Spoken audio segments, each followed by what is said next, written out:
મિત્રો, હંમેશા વિચાર છે ને એ બહુ સારા જ કરવા. વિચાર કોઈ દિવસ ખરાબ કરવા જ નહીં.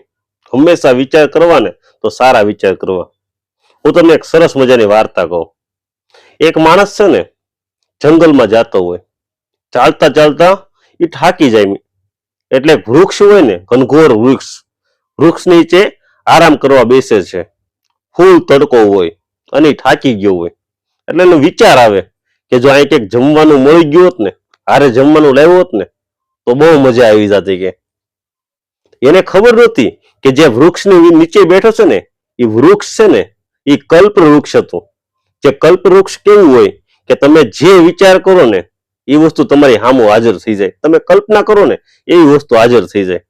એટલે એને વિચાર કર્યો કે મને ભૂખ લાગી છે, જો જમવાનું મળી જાય ને તો મજા આવી જાય. કે આ તો આમ 56 ભાતના ભોજન આવી જાય છે. એ માણસ ભોજનને જોયે ને તો રાજી થઈ જાય, ભોજન કરવા મળે. અને ભોજન કરી લે ને તરત વિચાર કરે કે પાણી, આ તો પાણીનો ઘડુલો તરત હાજર થઈ જાય છે. એ પાણી પી લે અને મજા આવી જાય. પછી વિચાર એવું કરે છે, અહીંયા તો નકરા પાંદડા પડ્યા છે, કાંટા પડ્યા છે, જો સુવાની કઈક વ્યવસ્થા મળી જાય ને તો કેવી મજા આવી જાય. તા સુવાની વિચાર કરે ને તા તો તરત બેડ આવી જાય છે, ડનલોપનો બેડ. તો બેડમાંથી હુઈ જાય અને 3-4 કલાક વહી જાય અને ઉઠે.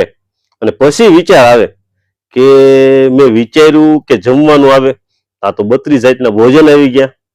પાણીનું વિચાર્યું તો પાણી આવી ગયું. સુવાનું વિચાર્યું તો ડનલોપ આવી ગયું, ગાદી આવી ગયું, બેડ આવી ગયું. મને એવું લાગે છે કે આ ઝાડ નીચે કઈ ભૂત તો નહીં થતું હોય ને. આ તો વિચાર્યું, આ તો ભૂત આવી ગયું.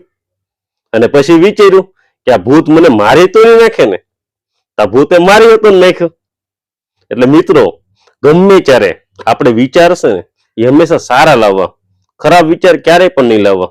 તમે જો ખરાબ વિચાર લાવશો તો ખરાબ વસ્તુ બનવાની છે, ને સારા વિચાર લાવો તો આપણે ભેગું સારું બનવાનું છે. તો ભલામણ હું કામ આપણે ખરાબ વિચાર જ લાવવા?